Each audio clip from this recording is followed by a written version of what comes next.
So next we will be coming to the normal Zener diode. So what is a Zener diode? So Zener diode is a highly doped PN junction diode. So it is a normal diode but which is very highly doped. So अगर IV characteristic of a normal PN junction diode और Zener diode देखें तो वो basically same है, but in case of reverse biasing तो Zener diode को हम basically reverse में ही ऑपरेट करवाते हैं। इसे हम वोल्टेज रेगुलेटर की तरह यूज़ करते हैं ताकि इसका जो Zener पॉइंट वोल्टेज है उसको हम फिक्स करवा देते हैं और उसको हम वोल्टेज रेगुलेटर की मतलब कि अगर 12 वोल्ट दें तो भी हमें 5 वोल्ट मिले। लेट से कोई सर्किट है, यहाँ से हम लेट से इसे बैटरी वोल्टेज है जो कि वेरिएबल है, लेट से इसको हम वेरी करवा सकते हैं, variable battery which can vary from 0 to 15 volt let's say. तो this is let's say load resistance and let's say this is our Zener diode. So let's say अगर इस Zener वोल्टेज की डाटा शीट में इसका Zener point voltage 5 volt दिया, let's say Vj equal to 5 volt. तो जैसे ही इसे 5 volt से ऊपर लेट से 7 वोल्ट टू 12 वोल्ट बीच में मिलेगा input, this is the input voltage. So this voltage output is the let's say output voltage. So this output voltage will only be 5 volt. Load resistance हम according to data sheet calculate कर लेंगे, कितना amount of current इसमें flow होना चाहिए Zener current.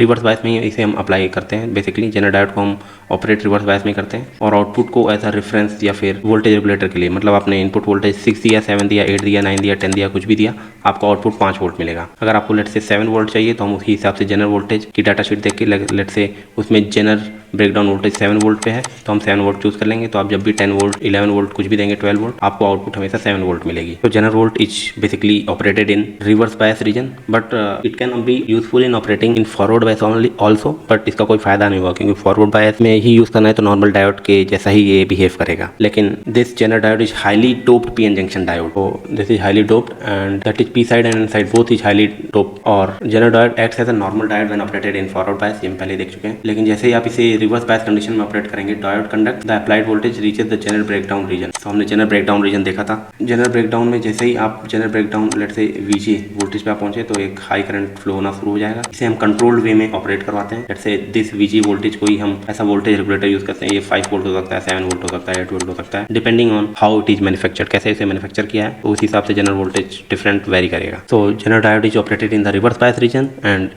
It works on the principle of Zener breakdown. तो application of Zener हमने देखा था, it is use as a voltage regulator clipper circuit. Let's say यहाँ पे आपका आपने एक वेव दी जिसमें 0 to 12 वोल्ट है, लेट से ये मैक्सिमम 12 वोल्ट है और मिनिमम 0 है।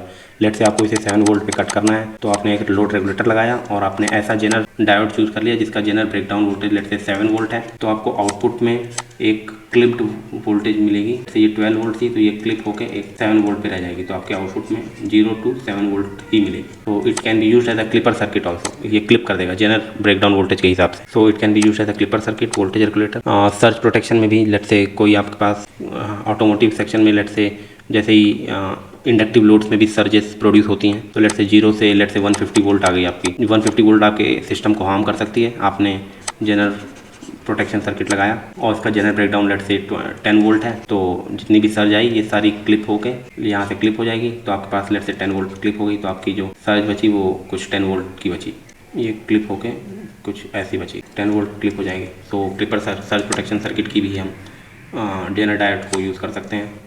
सो let's see the IV characteristic of a Zener diode. इन अगर हम Zener डायोड को फॉरवर्ड बायस रीजन में यूज़ करते हैं तो ये एक नॉर्मल डायोड की तरह यूज़ हो सकता है। सो 0.7 वोल्ट to 1 वोल्ट इसका बिल्ट इन पोटेंशियल होगा और it's a normal working of a diode in forward region. लेकिन जैसे हम Zener को रिवर्स बायस रीजन में ऑपरेट करवाएंगे तो जो this A region and this B region is a non conduction of the reason.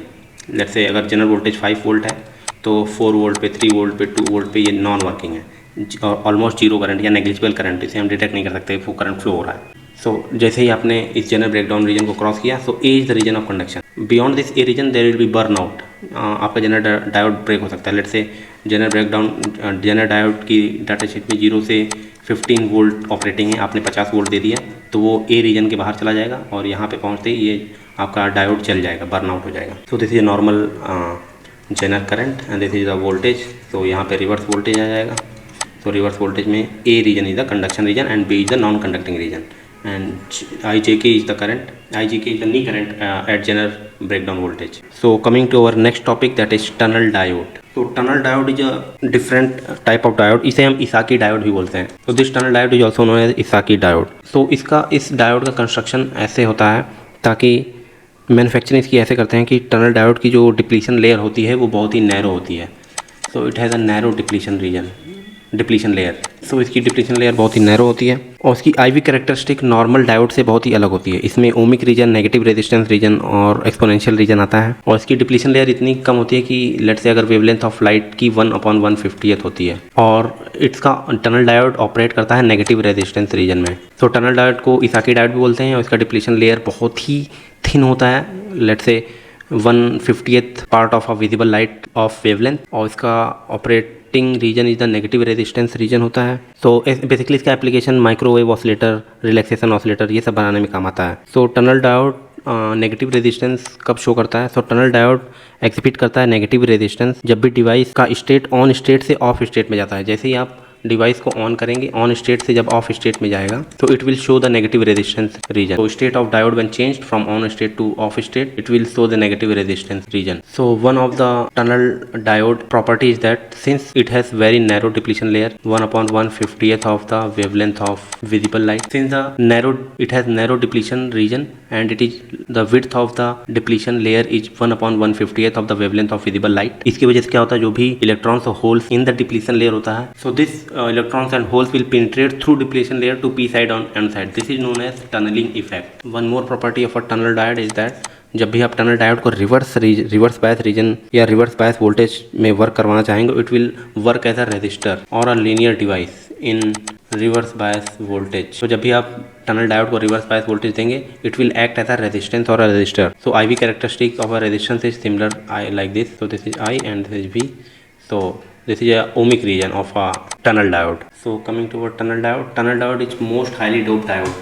So इसकी डोपिंग बहुत ही ज़्यादा होती है, more than the Zener diode. So tunneling diode को इस डोपिंग के कारण ही टनलिंग इफेक्ट आता ही है। टनलिंग इफेक्ट होता कहाँ पे? डिप्लीशन रीजन में। डिप्लीशन रीजन बहुत ही थिन होती है, बहुत ही थिन होती है ये, thinner than the width of our hairs. तो जो भी इलेक्ट्रॉन्स और होल्स यहाँ पे होंगे वो पिनिट्रेट कर जाएंगे डिप्लीशन लेयर से p साइड या n साइड में। तो this penetration through the depletion layer to the p side और n side due to very thin depletion region, इसको ही हम टनलिंग इफेक्ट बोलते हैं।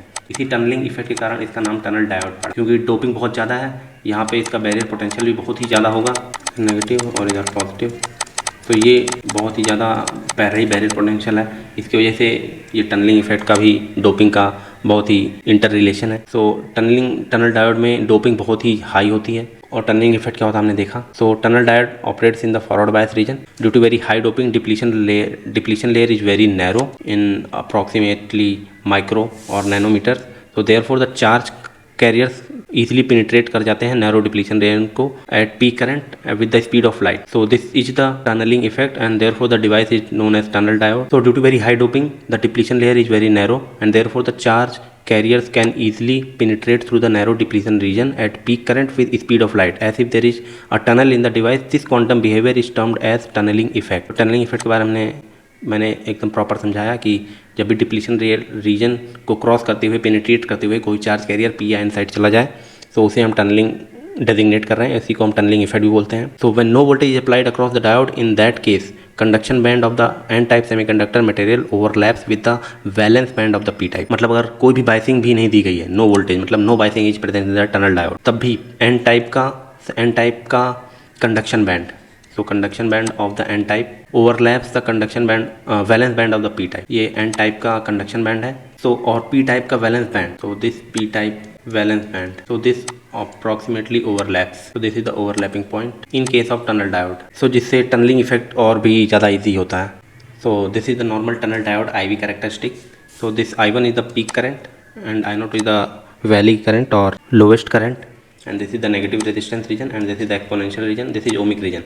ohmic region वो रीजन होता है जब आप ऑन स्टेट से ऑफ स्टेट आते हैं, डायोड के ऑन स्टेट से ऑफ स्टेट आते हैं तब आपका ओमिक रीजन होता है। उस समय भी टनलिंग करंट हो रहा होता है, उस समय भी इलेक्ट्रॉन जो चार्ज कैरियर से डिप्लीशन रीजन में वो पेनिट्रेट कर रहे होते हैं, उसकी वजह से हमारा ओमिक रीजन या फिर एक नॉर्मल रेजिस्टेंस की तरह बिहेव करने लगता है टनल डायोड।